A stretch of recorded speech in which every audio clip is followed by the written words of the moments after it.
Hey guys, welcome. So I am Kathryn and this is Little Bits of Heaven Homestead. So I hope somebody joins me here shortly. I'm out here under my favorite tree in my backyard, and this is where I did a conversation with Kathryn not too long ago, and it seemed to be fairly well received, so I was kind of hoping to repeat that to some degree. So, but I have my earbuds in because it's pretty windy, so I was hoping that somebody could jump on and tell me whether they can hear me well or not. So, I'm not seeing anybody yet, so I'm just going to go on. So this is kind of in response to several conversations I've had in regards to previous videos that I've put out, and specifically in regards to Line Flyer 1. And also from a motivational speech that my friend Sammy sent me this week. And it all kind of ties together. And I've actually had this conversation before on Dirt Patch Heaven, and I think that it's of value and I wanted to repeat it. So I do see someone on here. If you guys could tell me if you could hear me okay, I would appreciate it. So my topic today is your why big enough? And I think that that directly applies to homesteading in such a huge way. So I think that there is reasons why people have walked away from an agrarian lifestyle. It's definitely not an easy lifestyle. It takes a lot of effort, a lot of work, a lot of heart and soul. And it's definitely a whole lot easier to walk into a grocery store and buy a faceless piece of meat and put it onto your table and not think anything of it. And in all honesty, when it all boils down to it, it's probably a whole lot cheaper as well. So hey guys who are joining me, I hope you guys are doing well. So I know that there are many people who take on homesteading and backyard meat raising and backyard gardens because they are looking to save money. And I'm not going to say that it can't be done. I'm not saying that homesteading isn't going to save you money. In my personal experience, because I had no infrastructure, we had a huge upfront investment, and specifically the bigger the animals we got into, the bigger the investment that was required.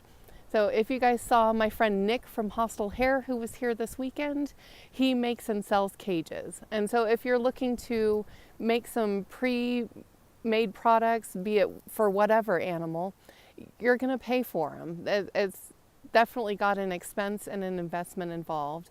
And so that's something you have to weigh into your factors if you are looking at taking on homesteading from like raw basics. I've got nothing, I've got no experience, I have no infrastructure. Where do I start? And it really depends on your animals, but there's going to be some upfront investment. So if you're taking on chickens, you're going to have to build a coop or buy a coop. And so Kathy North Star Prepstetter is joined us. Welcome. Kathy, could you tell me if you could hear me okay? So I'm hoping that I'm coming through loud and clear. It is windy here, so I went with some earbuds. So I have not tracked our overall investment on our homestead, but I would say that it's definitely several $1,000s easily when I factor in all of our fencing, all of our roofing panels that we've put onto different structures. We have sourced most of our materials. Okay, so Kathy says I can hear you perfectly, can't even tell it's windy. Yay for earbuds, good. So, because it's very windy here. So we try to be as resourceful and as scrappy as possible. So we do a lot with broken down pallets. We live in a very arid area. I know that it depends. Hello, Luann Hoffman. She says coming in loud and clear. Thank you so much. So we try to do a lot of pallets. We live in a very arid environment. I know that pallets wouldn't last in many people's environments. You get a little bit of humidity and those things are going to start rotting. And even here, several years in, we're having to replace some of our pallets. Definitely a lot of our fence posts that we've used that are wood, which is ironic because we own a steel business, and so we've tried to source as much as we can as far as free, and so oftentimes that's wood, and we're having to replace our wood left and right. So even being in an arid environment, if we've got it sunk in the ground, it's going to rot out. So James from Backyard Self-Reliance says, I don't know if my why is big enough, but it would surprise me to find it below average. So yeah, and so I haven't gotten there yet. So as far as being a investment, so hey Jennifer, welcome. Our homestead is on the low end because we have been scrappy. And that's definitely, if you are factoring in your why, you're going to have to weigh all your factors. So how motivated are you? How much are you willing to put on the line as far as your own efforts and energy? And definitely pinpoint a monetary amount, because if it's going to cost you thousands and thousands of dollars, you may want to reevaluate your why. If you're doing it because you feel strongly about humanely sourced animals, ethically raised meat, if you want to be able to have skill sets and be able to know that you can look an animal in the eye and be able to process it for your plate and for your own consumption, that's one thing. If you're looking at it to do it as a money saving source, you may really need to be really analytical about this. So we went into this and it was not a financial decision, although finances always come into play. It was really me in our path and transition. And if you guys didn't see my last conversation with Kathryn, you may want to refer back to that. So James says, gotcha, I weigh the cost versus return daily. So yeah, and as you get further and further into your journey, your infrastructure costs get stretched out further, and so that becomes more minimal. But you definitely, if it's a monetary thing, you have to weigh that up front and figure out if that's going to be even a viable plan for you.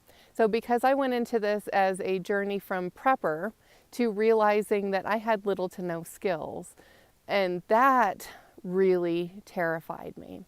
And it was more the skill sets that pushed me into homesteading. I am an animal lover. I know that I shared that. I definitely feel a heart for those that I raise. I want to ensure that they have a good life, but it came down to skills. And I'm still on that journey of building my skill set, and I've learned a ton, and I'm so thankful for all the experiences that we've had and all the skills that we have been able to learn, and I'm continuing to push myself. The further you get into it, you start questioning, like, what else do I have to learn? How else can I grow? And thankfully, I've got a ton of great people in my life that just kind of show up out of nowhere and continue to push me and excite me and throw different options in my, it's God opens doors, and he, not only doors, it's like airplane doors, and he pushes me out the back end and he says, you're going to learn this now. And I'm so thankful for that, because I think if it were up to my own decisions, sometimes I would drag my own feet and question it and maybe not necessarily pursue as much as I have. But I've had so many wonderful people show up into my life, so never discount that. When people show up into your life and make offers, I have been actively over the last 5 years, and this is counterintuitive to my own personal nature. I used to say no a lot. I was very fearful, and I've really been trying to say yes. So when opportunity presents itself, I actively say yes. And that's been really weird for me. So let me see what Kathy said here. 5 years ago, it cost me about $800 to rebuild my garden, hauling in dirt, building 9 raised beds. But it's been worth it. It helps me enjoy gardening again and produce what I needed. So absolutely. And so if you can do that, that's that weighing that cost versus return that James was talking about. And I think we do that in everyday life, even, as random as going to the grocery store. We are trading our own efforts as far as going into work, clocking in, and working those hours, and then we turn around and spend those dollars that we earn. And so it's this conscientious choice on cost versus return. Am I willing to work those hours? Am I willing to put in that effort? Am I willing to lay down those dollars? And what does that get me? And so much like we do just in our everyday lives, I think that that's fully applicable to our homesteading journey. And it's important to do, because if you're not weighing your cost versus return, if you're not judging your why, it is so easy to get burned out, overwhelmed, in debt, and really dig ourselves in a hole that we never anticipated digging. And so it is important to always be aware and to be weighing those cost versus return and really defining what our why is. Because if you have a strong why, then it's really hard to become discouraged. On the days that you don't feel like getting out of bed, or it's too cold, or it's raining, and it's really easy to say, geez, I really don't want to be doing this. If your why is strong enough, it's going to get you going. So let's see what James just said. agreed with North Star, if there's a big cost and I can't justify, I use the extra money when I have it. Better than guys spending $3,000 a year on deer, at least for a set of horns, right? So, and we can really apply this principle to pretty much anything we choose to do across the board in our lives. And it just so happens that my passion, my love, and the topic that I talk about is homesteading. And like I said, Line Flyer One last week asked me a question on, is it worth it? And so at this point in my life, it is worth it.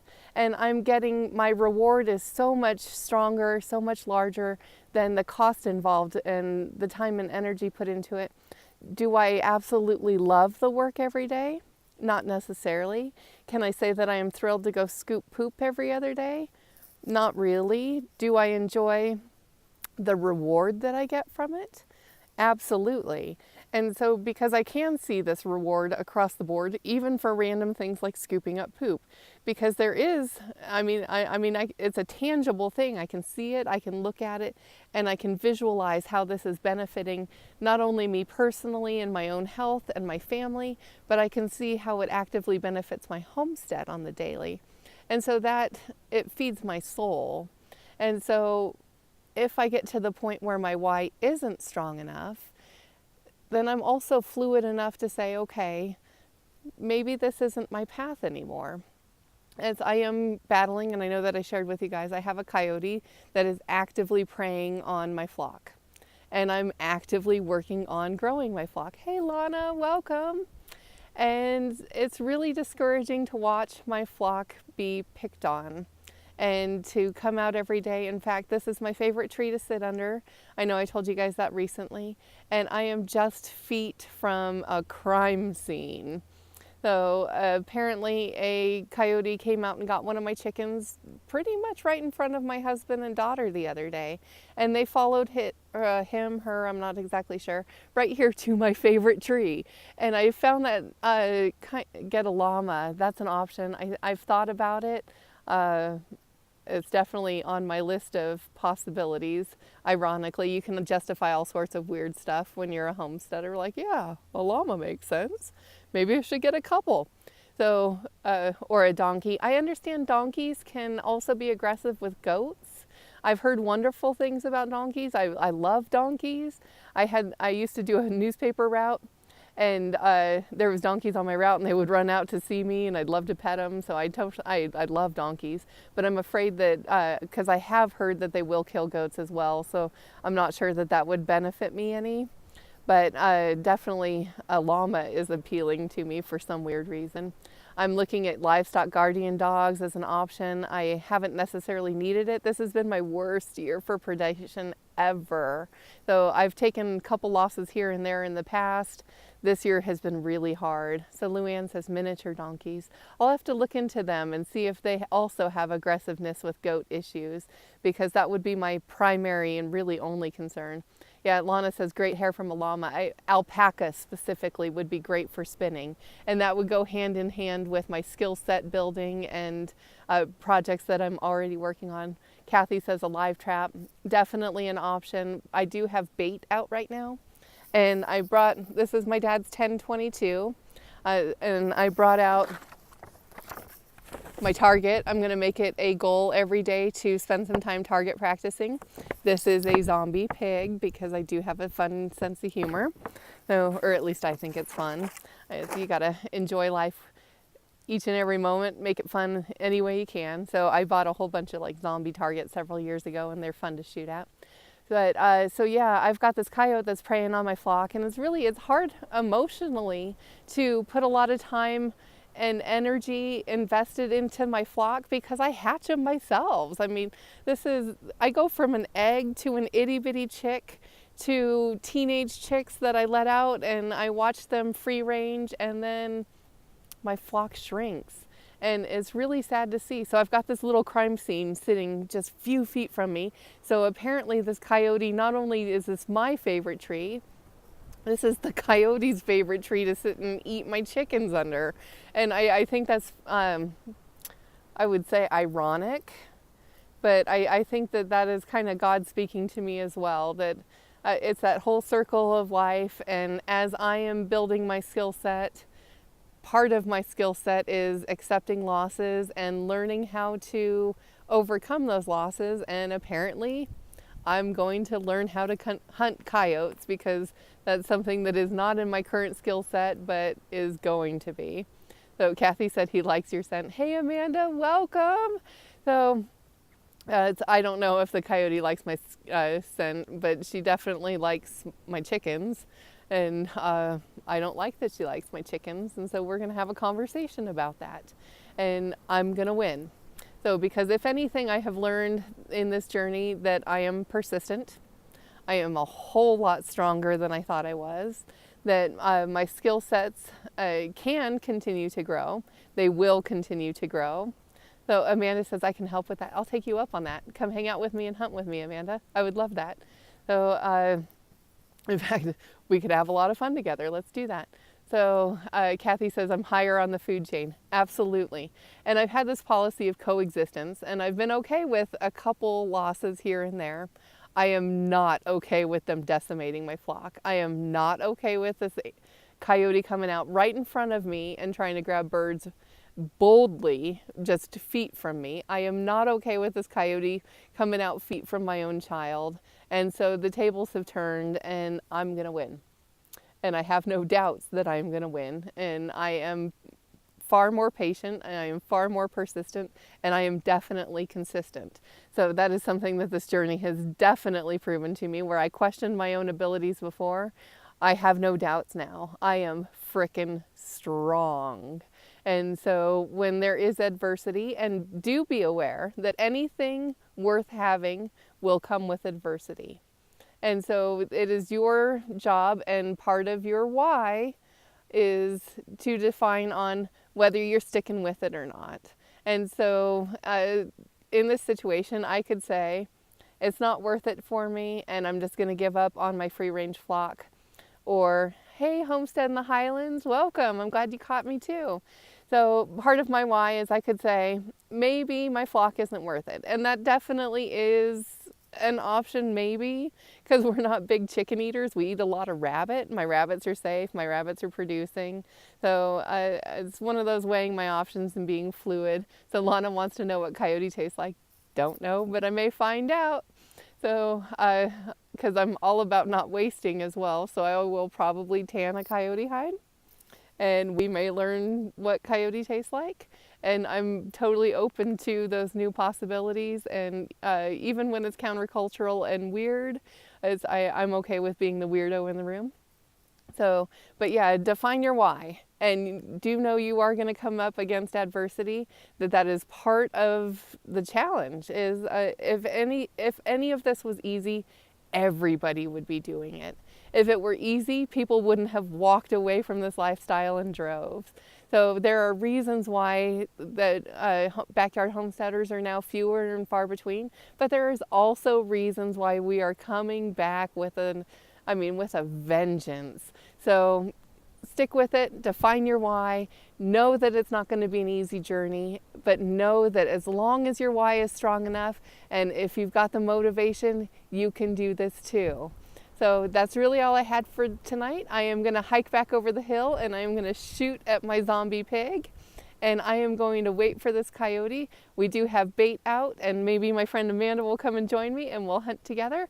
But that is all I have for today. If you guys don't already like this video, please do so. If you're not subscribed to my channel, please also do that, and be sure to hit that little notification bell so that you know when I'm on live. And what else? So like, share, subscribe, and I just appreciate you guys. I appreciate you following me for my journey, and I love you guys. We'll talk later. So Amanda says PM me. I will. So we'll talk here soon, Amanda. So we'll talk later. Bye.